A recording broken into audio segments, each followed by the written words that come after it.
Assalamualaikum warahmatullahi wabarakatuh. Saya dari kelompok 1 Etika Bisnis dengan saya Puspita Arta Fajri. Nama saya Revansa Harfiananda Utama. Perkenalkan, nama saya Hamdan Berlian. Perkenalkan, nama saya Nadhiratul Ulfah, bisa dipanggil dengan Nana. Kami di sini akan membahas tentang 3 poin untuk materi pada hari ini. Poin yang pertama adalah keadilan sebagai asas kesamaan menurut Rawls, yang kemudian etika keutamaan mengambil keputusan berdasar integritas dan karakter. Poin yang terakhir ada tinjauan kembali sebuah model pengambilan keputusan untuk etika bisnis. Langsung saja berikut pemaparan dari kami. Baik, untuk poin pertama ada keadilan sebagai asas kesamaan menurut Rawls. Nah, menurut Rawls sendiri, prinsip secara mendasar dari keadilan adalah bahwa setiap orang memiliki hak yang sama dari posisi-posisi mereka yang wajar. Untuk meningkatkan keadilan itu sendiri, maka struktur konstitusi seperti sosial, ekonomi, budaya, atau berbagai hak-hak yang ada itu harus dimiliki dan harus dibagi sama ratakan. Dan pada situasi ini biasa disebut selubung atau kabut ketidaktahuan atau veil of ignorance, yang mana artinya setiap orang wajib mengesampingkan hal-hal yang bersifat membeda-bedakan seperti kemampuan, kekayaan sosial, agama, dan lain sebagainya. Dan untuk membubuhkan keadilan tersebut dibutuhkan hak-hak mendasar seperti kebebasan berpendapat, kebebasan berpolitik, atau kebebasan di mata hukum. Dicontohkan kasus untuk materi ini, misalkan ada seorang anak perempuan yang mana sedang mengadakan pesta di rumahnya, dan ia memiliki sekotak kue roti dan ia harus membaginya untuk para tamu undangan atau teman-temannya yang akan datang. Tetapi perempuan ini tidak tahu jika ia potong, ia akan mendapat bagian yang mana, bentuknya seperti apa, dan seberapa besarnya kue tersebut. Nah, untuk mengatasi ketidaktahuan tersebut, maka seorang perempuan ini akhirnya membagi atau memotong kuenya secara sama rata dan tetap pada porsinya sesuai secara adil. Dan seperti contoh kasus yang telah dijelaskan sebelumnya, bahwa perempuan tersebut memiliki sikap netral yang mana Rawls sebut dengan posisi asli atau original positioning. Artinya, hal ini mendasari bahwa prinsip-prinsip yang dipilih ini memiliki nilai adil yang mendasari konsep keadilan dari Rawls. Selanjutnya yaitu ide dari posisi asal ini, yaitu keharusan untuk mengambil keputusan dari balik selubung ketidaktahuan. Merupakan inti dari teori Rawls bahwa kesamaan adalah elemen pokok dari sebuah keputusan atau organisasi yang adil. Ia juga berpendapat seharusnya keputusan yang kita ambil haruslah adil, serta sebuah organisasi harus dikelola dengan cara seperti itu, agar keputusan-keputusan yang diambil dapat kita terima tanpa memperdulikan dari sudut pandang mana keputusan-keputusan itu diambil. Sebuah keputusan yang adil adalah keputusan yang tidak memihak. Selanjutnya yaitu etika keutamaan mengambil keputusan berdasarkan integritas dan karakter. Etika keutamaan atau kebaikan adalah sebuah tradisi dalam etika filosofis yang mencari deskripsi detail dan penuh terhadap sifat karakter itu, atau keutamaan yang akan membentuk kehidupan manusia yang baik dan utuh. Etika keutamaan tidak mempersoalkan akibat suatu tindakan, tidak mendasarkan penilaian moral pada kewajiban terhadap hukum moral universal. Etika ini lebih mengutamakan pembangunan karakter moral pada diri setiap orang. Nilai moral bukan muncul dalam bentuk adanya aturan berupa larangan atau perintah, namun dalam bentuk teladan moral yang nyata dipraktikkan oleh tokoh-tokoh tertentu dalam masyarakat. Di dalam etika, karakter lebih banyak dibentuk oleh komunitasnya.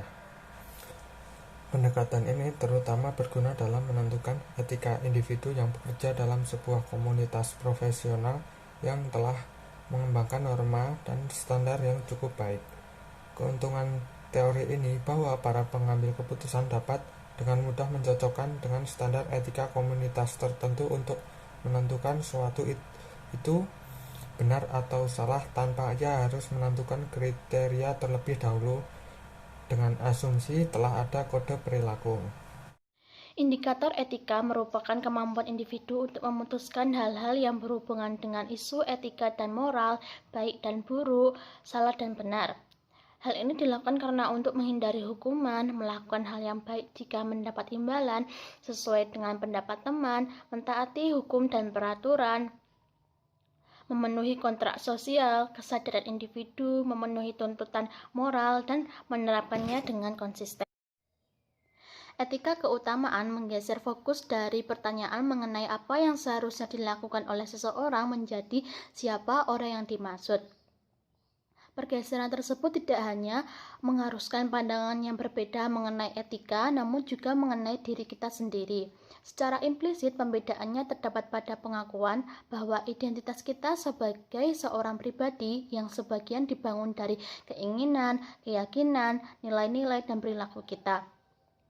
Karakter seseorang yang berupa watak, hubungan, perilaku, dan nilai-nilai, serta keyakinan yang sering disebut sebagai kepribadian bukanlah ciri-ciri independen dari identitas orang tersebut, melainkan pribadi itu identik dengan watak, perilaku, nilai-nilai, dan keyakinan yang paling mendasar dan permanen. Etika keutamaan memberikan pemahaman yang lebih menyeluruh mengenai kehidupan dalam bisnis. Etika keutamaan mencari lebih dari sekedar deskripsi detail dari kehidupan bisnis, serta dapat menjadi petunjuk dalam memberikan saran bagaimana seharusnya kita hidup. Etika keutamaan juga meminta kita untuk merefleksikan diri atas dua pertanyaan yang mendalam, berhadapan dengan deskripsi perilaku moral yang lebih detail dan mendalami perangkat keutamaan yang mana yang lebih mungkin dapat mewujudkan manusia yang utuh, memuaskan, berarti, dan berharga. Tinjauan kembali sebuah model pengambilan keputusan untuk etika bisnis. Kegiatan pengambilan keputusan pada prinsipnya meliputi setidaknya 4 aktivitas. Aktivitas yang pertama adalah kegiatan intelijensi. Kegiatan intelijensia di sini merupakan kegiatan mengamati lingkungan untuk kepentingan membuat keputusan. Kedua, kegiatan perancangan. Kegiatan menemukan, mengembangkan, dan analisis berbagai kemungkinan tindakan dalam rangka pembuatan keputusan. Ketiga, kegiatan pemilihan, yaitu kegiatan memilih atau menentukan tindakan tertentu dari berbagai alternatif tindakan yang dapat diambil. Terakhir, keempat, kegiatan peninjauan. Peninjauan kembali merupakan proses identifikasi untuk mengukur atau menilai apakah sebuah kegiatan atau program dilaksanakan sesuai perencanaan dan berhasil mencapai tujuan atau tidak. Peninjauan kembali dilakukan dengan membandingkan hasil akhir dengan apa yang seharusnya dicapai. Tahapan peninjauan kembali dalam proses pengambilan keputusan, yaitu 1. Apa saja yang akan ditinjau? Sebelum melakukan peninjauan kembali, maka harus menetapkan poin-poin penting apa saja yang akan ditinjau dari sebuah keputusan yang sudah diambil. 2. Merancang kegiatan. Agar kegiatan peninjauan tepat sasaran dan bisa menghasilkan output yang diinginkan, maka memerlukan perancang terlebih dahulu sistem evaluasi yang akan dilakukan. Desain evaluasi meliputi data yang dibutuhkan, metode evaluasi, hasil yang diinginkan, dan sebagainya. Mengumpulkan data. Setelah desain evaluasi selesai dibuat, Anda bisa memulai mengumpulkan data yang dibutuhkan sesuai dengan metode dan kaidah ilmiah yang dapat dipertanggungjawabkan. 4. Menganalisis dan mengolah data. Data-data yang telah dikumpulkan kemudian dianalisis dan diolah.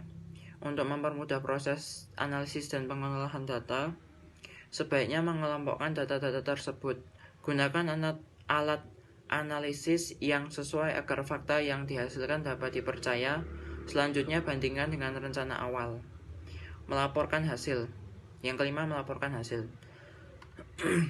Pada tahap terakhir, yaitu harus melaporkan hasil peninjauan yang sudah dilakukan agar bisa dimanfaatkan oleh pihak yang berkepentingan untuk melakukan evaluasi terhadap keputusan yang diambil. Sekianlah video pemaparan dari kelompok 1 etika bisnis. Apabila masih ada banyak kurang atau kesalahan, kami mohon maaf. Wassalamualaikum warahmatullahi wabarakatuh.